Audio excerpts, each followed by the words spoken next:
Shalom Bapak Ibu yang dikasihi Tuhan dan saudara yang terkasih di dalam Kristus. Nah, kali ini kita akan merenungkan tentang kasih karunia. Nah, kasih karunia ini adalah sesuatu yang sering kita dengar, sering kita belajar, sering kita bahas.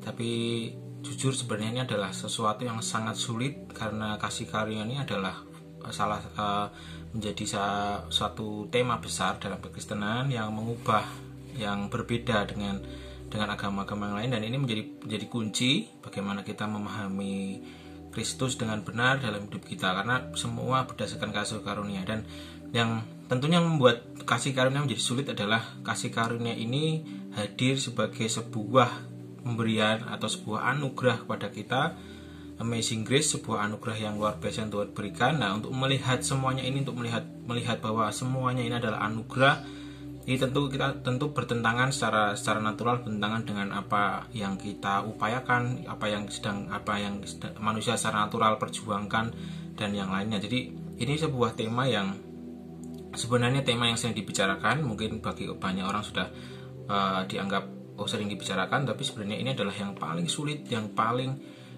mungkin paling harus kita renungkan setiap hari, karena memang semua kehidupan kekristenan kita, melayani, kita bekerja, kita bergerak, kita ke gereja, semuanya harus berangkat dari sini. Karena tanpa ini semua kita akan terjebak roh agamawi, dan kita tidak akan mengerti arti pribadi Tuhan, dan kita tidak akan mengenal betul siapa Kristus tanpa kita mau sadar bahwa ini semua adalah kasih karunia. Karena secara manusia, otak kita, pikiran kita terbatas, dan kita tidak akan pernah mengerti Tuhan, dan selamanya Tuhan akan misteri ketika kita tidak belajar untuk menangkap kasih karunia Allah ini dalam setiap kehidupan kita. Dan kasih karunia inilah yang membuat kita mengerti, dan tentunya di sana ada peran Allah Trinitas yang membuka misterinya dalam hidup kita. Itulah yang luar biasa.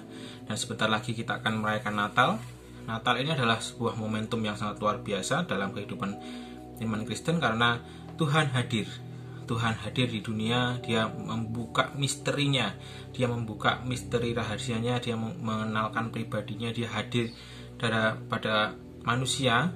Dan inilah yang menjadikan kasih karunia. Bukan tentang manusia, bukan tentang apa yang dilakukan manusia, bukan tentang apa yang diperjuangkan manusia, tapi kekristenan itu berangkat dari apa yang Tuhan perjuangkan atas manusia.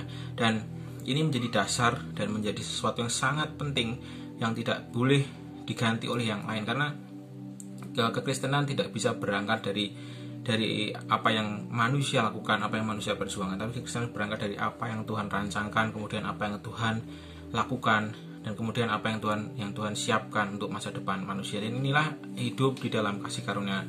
Salah satu tokoh yang mengerti betul dan mengajarkan dengan jelas, mengutip banyak alat, dia menulis dengan sangat jelas tentang kasih karunia adalah Paulus. Nah, kita akan renungkan kasih karunia, apa yang kasih karunia yang dilihat oleh Paulus di 2 Korintus 12 ayat yang ke-9. 2 Korintus 12 ayat ke-9. Tetapi jawab Tuhan kepadaku, cukuplah kasih karuniaku bagimu, sebab justru dalam kelemahanlah kuasaku menjadi sempurna. Sebab itu terlebih suka aku bermegah atas kelemahanku, supaya Kristus turun menaungi aku. Kita di 2 Korintus 12 ayat 9. Ini yang menarik di ayat yang pertama, tetapi jawab Tuhan kepadaku. Nah, ini juga menjadi ayat yang menguatkan bagaimana Tuhan berbicara atas setiap umatnya, bagaimana kita juga belajar. Ini Paulus juga mengalami bagaimana dia mendengar tentang, bahkan dia mendengar secara audible tentang kasih karunia ini. Yang menarik adalah cukuplah kasih karunia, dan kita harus belajar untuk cukuplah kasih karuniaku. Dan kita harus meng-highlight ini, cukuplah kasih karuniaku, karena kasih karunia ini seringkali kita tidak cukup. Dari orang Kristen itu seringkali kita kurang cukup dengan kasih karunia. Kita masih mencari yang lain, kita masih mencari kebahagiaan yang lain dengan kita berharap pelayanan mendapatkan pujian, kita mencari kebahagiaan lain dengan aktif ke gereja, kita berharap mendapatkan posisi tertentu yang dihormati. Tapi di sini Paulus diajarkan, dan bahkan dia mendengar secara audible. Ini yang menarik, dia mendengar secara audible, di mana ketika dia sedang mengalami banyak pergumulan di dalam hidupnya, yang satu hal yang dia tangkap dan menguatkan dia sampai menjadi titik akhir adalah cukup kasih karunia yang cukuplah kasih karuniaku. Nah, ini yang harus kita sama-sama terus renungkan, bagaimana apakah kasih karunia itu Tuhan cukup, dan ini yang terus kita mau sama-sama mau perdalam. Apakah cukup kasih karunia Tuhan ataukah kita mau mencari yang lain? Dan yang tentunya ketika kita mau merenungkan arti cukup kasih karunia ini, salah satu yang harus kita lakukan adalah kita harus menyalipkan keinginan daging kita sendiri dan mengalahkan diri kita sendiri. Karena sebenarnya kasih karunia ini bukan proses terhadap diri kita, terhadap orang lain atau yang lain, bukan. Kasih karunia ini adalah proses terbesar dalam kehidupan umat Kristen, karena ini adalah titik balik di mana kita menyalipkan diri kita, menyalipkan manusia daging kita, dan sehingga kita menjadi manusia roh yang bergantung 100% dengan Allah. Dan Tuhan setelah membuka semuanya, Tuhan telah membuka semua akses ke sana. Nah, tinggal kita sekarang mau nggak kita dilahirkan kembali, kita dibentuk, kita diajar Roh Kudus, kita dibantu Roh Kudus untuk kita menjadi manusia yang baru, sehingga kita mengerti betul arti kasih karunia dan kita dapat mengatakan cukuplah kasih karunia Allah. Apapun keadaan kita, entah dalam keadaan sedang baik atau sedang buruk, atau sedang dalam percobaan atau dalam tekanan, selalu kita yakin dan percaya bahwa kasih karunia Allah itu cukup. Karena apa? Kita percaya bahwa ini bukan tentang manusia, ini bukan tentang apa yang manusia lakukan kepada Tuhan, tapi bagaimana apa yang Tuhan lakukan kepada manusia. Dan ini titik balik yang membuat kekristenan itu sangat powerful, yang membuat kekristenan itu berbeda dengan yang lain, dan ini adalah kunci kita keluar dari roh agamawi. Kasih karunia ini adalah kunci kita keluar dari roh agamawi, di mana kita sering beribadah, kita setiap rajin melayani mungkin, tapi kasih karunia ini menitik beratkan bagaimana kita encounter dengan Allah, dan sehingga kita mengerti betul ketika kita ke gereja, ketika kita melayani, ketika kita mencari Tuhan, kita belajar, ketika kita dalam kehidupan sehari-hari kita memberitakan firman Allah, kita memberitakan Injil.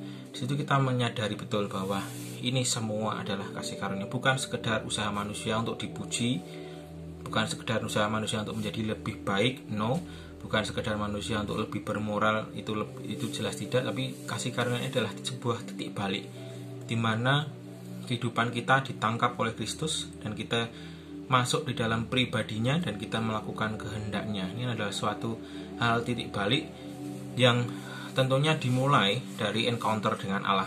Tanpa encounter, kasih karunia ini tidak akan bisa. Dan tentunya kita juga rindu bagaimana ketika kita sedang menghadapi pergumulan, kita juga mengalami Tuhan menjawab seperti Paulus ini, di mana dia menyatakan Tuhan tidak memberikan jawaban yang lain di tengah segala pergumulan Paulus, di tengah segala kesulitan, di tengah segala hal yang dialami Paulus. Tuhan cuma mengatakan satu hal, cukuplah kasih karuniaku. Dan itu menjadi kekuatan bagi kita semua.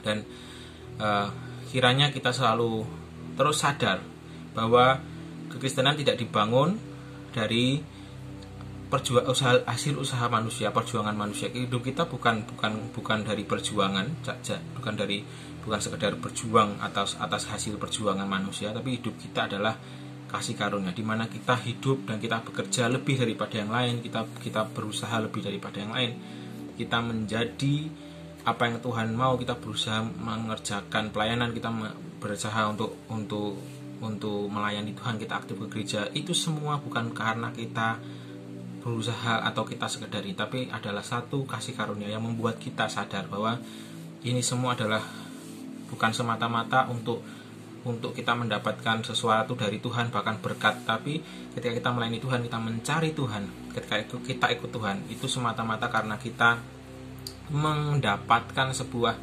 jawaban, mendapatkan sebuah kasih yang kita selama ini kita cari, yang menjadi misteri dalam hidup kita itu dibuka Allah. Dan jadi sehingga ini mengubah semua rutinitas kekristenan, mengubah semua hal yang kita alami, pelayanan apapun itu ke gereja. Dan itu yang membuat kita menjadi tentunya berbeda dengan dunia, di mana kita hidup di dalam kasih karunia dengan mengatakan bahwa kasih karunia Allah itu cukup apapun keadaan kita. Terima kasih. Kiranya renungan ini memberkati saudara semuanya. Mari sama-sama kita hidup di dalam kasih karunia dan biarlah kasih karunia itu cukup dalam setiap hidup kita. Salam, Tuhan memberkati.